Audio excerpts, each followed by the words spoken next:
dengan keputusan individu dan produsen dalam perspektif Islam.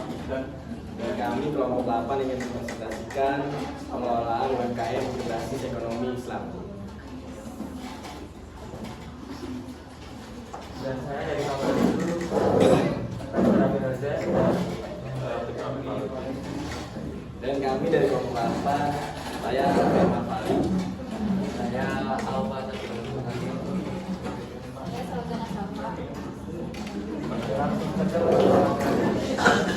produksi dalam Islam dan kegiatan produksi dalam Islam bukan sekedar aplikasi teknis untuk mengubah input menjadi output, melainkan sebuah manifestasi dari nilai-nilai tauhid dan pengabdian kepada Allah Subhanahu Wa Taala. Tujuan utamanya dalam Islam adalah untuk menciptakan sistem ekonomi yang adil, makmur dan penuh keberagaman.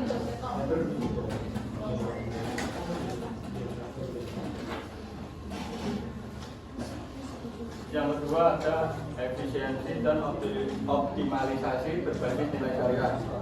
Untuk yang pertama yaitu konsep efisiensi ekonomi berbasis nilai syariah. Kita hanya dilihat sebagai optimalisasi teknis antara input dan output untuk memperoleh keuntungan maksimum, tapi dikaitkan dengan tanggung jawab moral. Maksudnya yaitu efisiensi itu bukan hanya tentang bagaimana kita mendapatkan keuntungan maksimal dari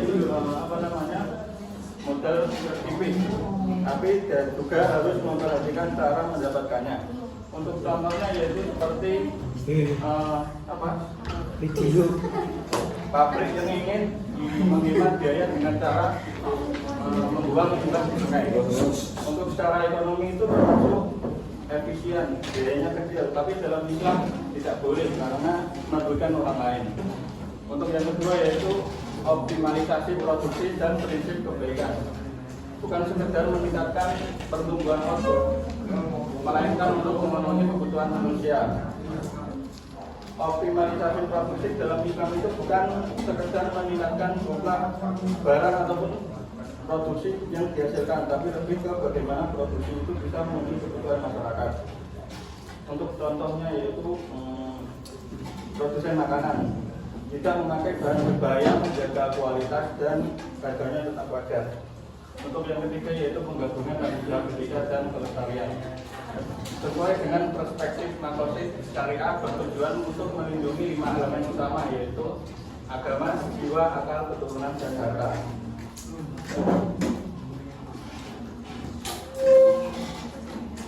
Lalu ada etika bisnis dan dalam usaha. Dalam pandangan Islam, dasar utama yang melahirkan gagasan tanggung jawab sosial perusahaan atau CSR. Etika bisnis dalam Islam bersumber dari nilai tauhid yang bersifat kenabian, yaitu sidik, amanah, tabligh, dan fardhu. Lalu tanggung jawab sosial perusahaan dibagi menjadi 2, yang internal sama eksternal.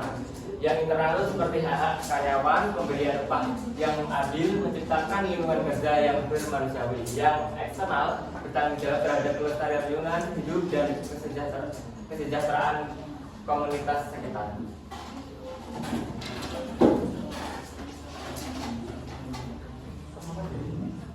Untuk yang keempat, keadilan dalam distribusi keuntungan.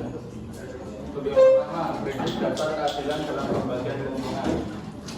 Tidak berarti distribusi hasil dilakukan secara merata dalam angka, tetapi lebih menempatkan sesuatu sesuai dengan proporsi berdasarkan kontribusi dan risiko.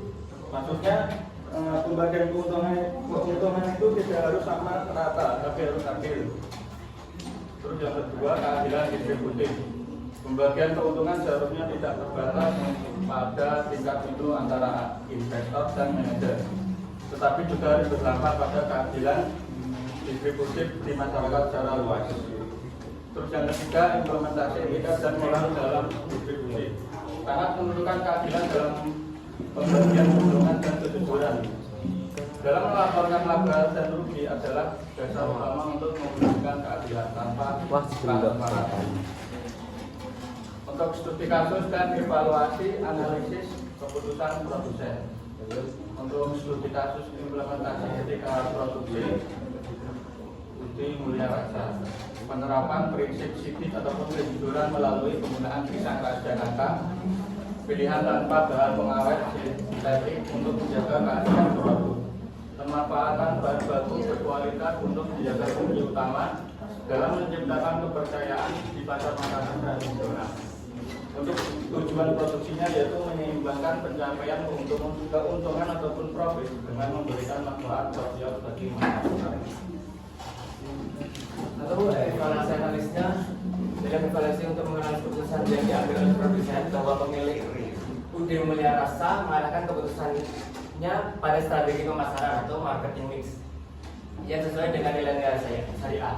Produsen sangat berhati-hati dalam menentukan price dan menjaga kualitas produk agar tetap terjangkau tetapi memberikan manfaat yang tinggi bagi konsumen. Untuk mengurangi kepastian atau dollar itu melalui komunikasi yang jujur dan layanan yang komunikatif. Kesimpulan, kegiatan produksi dalam perspektif Islam merupakan bentuk nyata dari prinsip tauhid yang bertujuan mencapai maslahah serta menjaga 5 unsur pokok manusia perlindungan terhadap agama, jiwa, akal, keturunan, dan harta. Etika bisnis ini berakar pada sifat kenabian seperti sidik, amanah, tabligh, dan fatonah yang melahirkan tanggung jawab sosial atau CSR sebagai bentuk ihsan kepada karyawan, lingkungan, dan masyarakat. Selain itu, keadilan dalam distribusi keuntungan diwujudkan melalui sistem bagi hasil yang proporsional berdasarkan kontribusi dari dan resiko guna menjaga penumpukan karyawan serta didukung oleh instrumen zakat, infak, dan sedekah. Apakah ada pertanyaan?